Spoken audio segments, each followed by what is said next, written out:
Okay, so I'm gonna talk about how we normalized our ERD.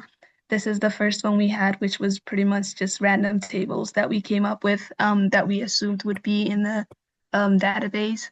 So it contained like repeating groups. It had multiple attributes that determine other attributes in the same table. They were non-atomic. Some of the tables had multiple data. And then to normalize it to the first form, we converted the tables into the first form. We made sure that every attribute contained only a single, not multiple. We created a primary key for the tables and we made sure all the attributes were dependent on the primary key. At this stage, the customer table still contained all customer related information, but no repeating groups were stored in a single column. However, first normal form still had some multi-valued dependencies, such as customer, can have more than one address, card, or license, so it looked like we would have a lot of repeating groups. And then we went to normalizing it to the second form, and this was what we had. In the second form, we eliminated all the partial and multi-valued dependencies in order to get to the second form. Based on attributes, we separated the single customer table into four separate tables, so customer address, customer payment method, and license. Only the attributes related to that entity were stored in each table, which had its own primary key. We also reduced duplicates by removing the redundant addresses, payment, and license information from the customer table, and all multi-value dependencies were eliminated. And then we had our final form, which was the third form in BCNF. We checked off the four tables to make sure that no transitive dependencies remained. The customer table contained only personal information that depends entirely on customer ID. Customer address had a table contained only address detail tied to the customer ID. And then for BCNF, the customer non-key attributes or combination of non-key attributes should functionally determine another attribute. In all four customer-related tables, the only determinant of attributes were their respective primary keys, which were column ID in customer, customer ID address in the customer address, payment method ID in customer payment method, and license in license. And that was how we normalized our ERD to make sure that there were no transitive dependencies or duplicates or anything of that sort. And then at the end, we actually have our data diagram that showed that we were able to create a database in SQL Server. So for our project, I worked on the UDF and the store procedure. This is the store procedure, and I focused on making it easier for employees to quickly see a customer's full rental history in one place. It's called Get Customer Rental History. So it starts off by taking customer ID as a parameter, then it returns all rentals for the customer along with the details about the vehicle that they rented. So it shows the rental ID, the reservation ID, and then when the rental started and when it ended.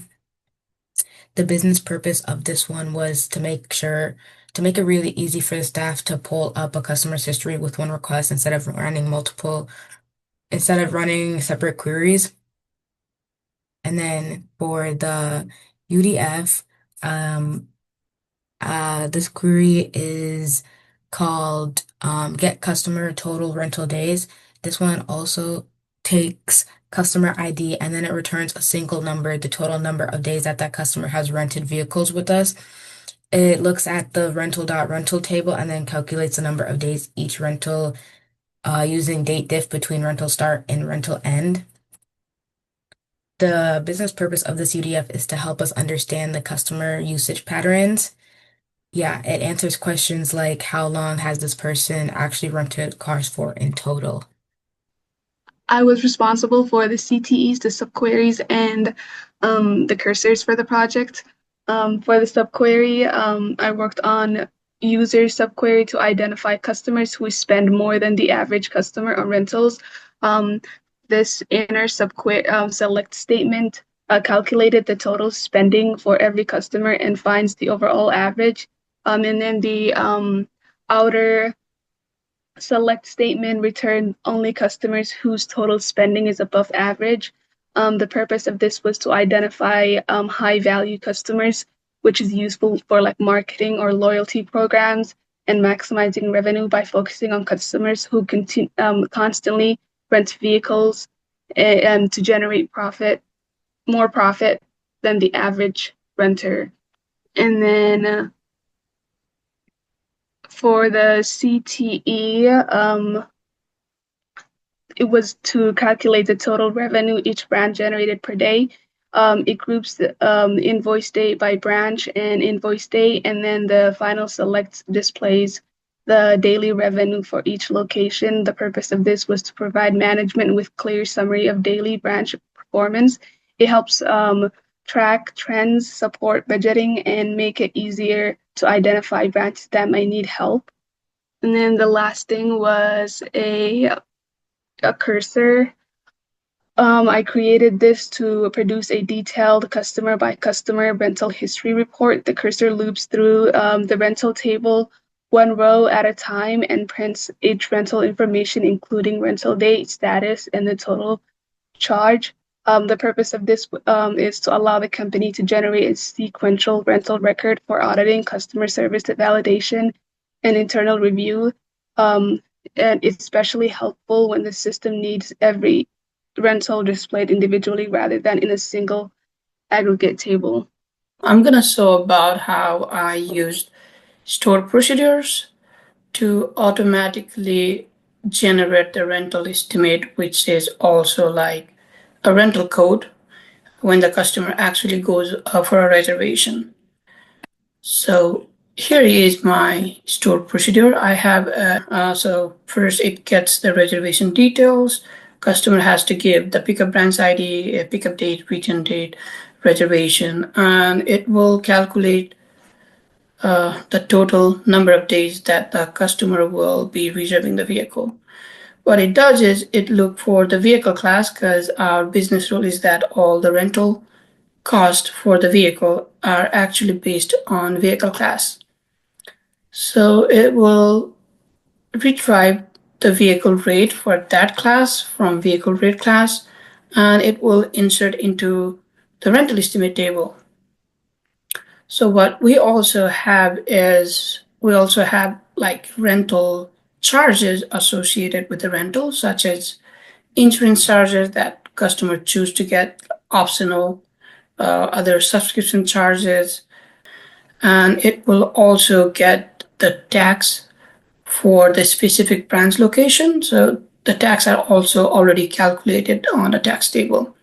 And we also offer some promotions, such as 10% off during these rentals and all those. So if the reservation date falls under certain date or the time frame that the promotion is running, it will auto apply the promotion as well.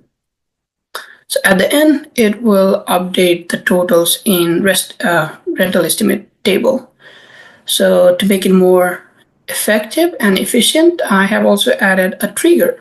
So whenever a reservation record is added, the trigger will activate and insert the estimate on that rental estimate table. So there is one more trigger for a reservation charge because we're going to record the optional services that the customer choose for on the reservation charge table. And I'm going to show you how it will exactly work out. So here, let me first show you how our reservation table looks like. So this is the reservation table. Currently we have 511 records.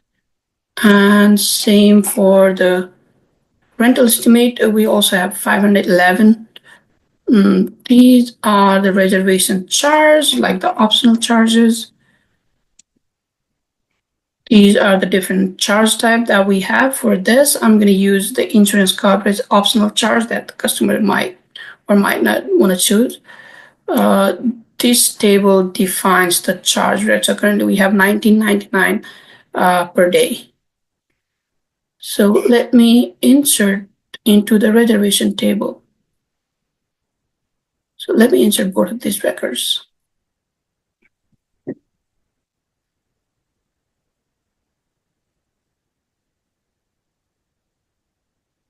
So our row affected here. Let me now show you the rental estimate table as it is updated now. It should have 512 records. Yes, exactly. It has 512 records. The insurance charge, it was here. So the charge rate ID is number 2. So if you go to the charge type, number 2 is for insurance and it's per day calculation, and the type ID is number 2. If you go look at the red, it is 1999 per day. So what it did was it calculated the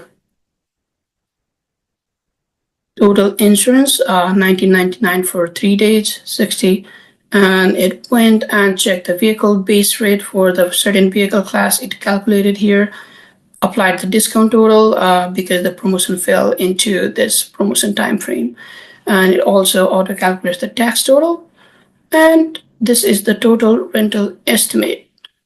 I have also used some other stored procedures like on reservation table just to show that if the reservation is, we have the reservation status here, so if it's updated to completed, it will assume that our rental has activated and it will update the rental agreement table like this.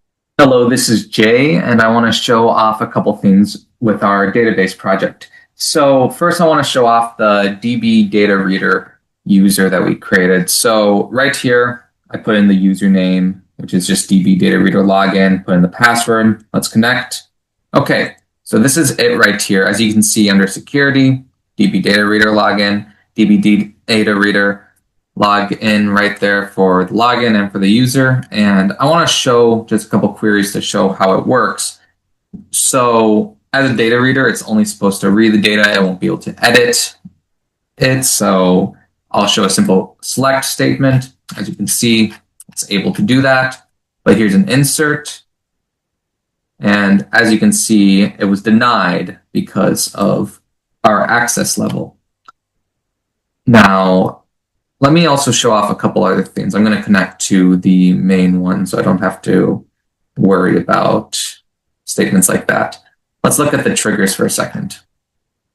Here's a one-way rental location update trigger. This triggers when a one-way rental is completed, the system automatically updates the vehicle's branch, the drop-off branch. So I'll show an example of this by saying this to complete. And right here, you can see it sends the message right there, which is listed right here. So you can see with the completion time listed right there, see it followed right there with the print statement that logs it.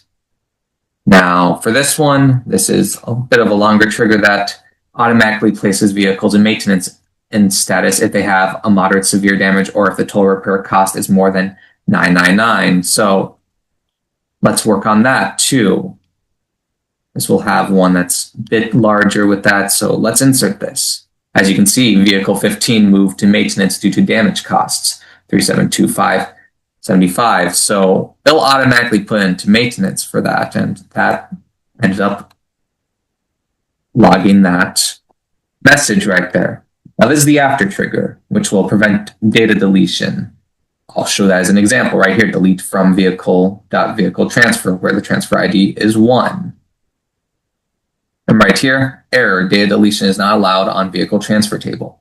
This is the exact same message we put right here, preventing the data to actually be deleted. Now let's look at some of the pivots. This is a pivot that will display the number of vehicles by type per branch. So right here, I can just, this is the basic select statement I already ran right here. As you can see, shows the type of the vehicle ID, and the branch name. But when I do this as a pivot, it'll show the branch name, it sorts it right there, and it'll show the amount of sedans, SUVs, trucks, vans, and crossovers across each branch. Now, this one's also similar right here, where it'll show the number of vehicles by their current status. So right here, I can select all the vehicles' status within the branch right there. But when I do it like this, I can show, okay, there's one reserved in Atlanta, there's 4 available, there's 1 rented, and there's 1 in maintenance. And likewise with the rest of them. Now I want to show a bit of the clustered index. So with the clustered index, all of our tables automatically have 1 clustered index with all of our primary keys we made. So when I go into customer.customer, for instance, you can see pk_customer. That's the auto-create one. So I altered the one for customer address, where if you go under here, you can see, oh, there it is. The index for cluster is different. And I did this by altering the table. I dropped the original constraint, which was just pk_customer. Now I want to keep that as an index, but I wanted to just make it a non-clustered so I can create a new clustered one. So I just made that a non-clustered, and that's why you can still see it right there. But right here, then, I created a clustered index titled IX for index customer address on the customer table that composes of both of the customer address ID and the street address. So that's why there's a unique one right there. Since we can only have 1 clustered index per table, I had to create a new one and just replace the old one as a non-clustered. And now that is about all that I have to show on this. Thank you for watching.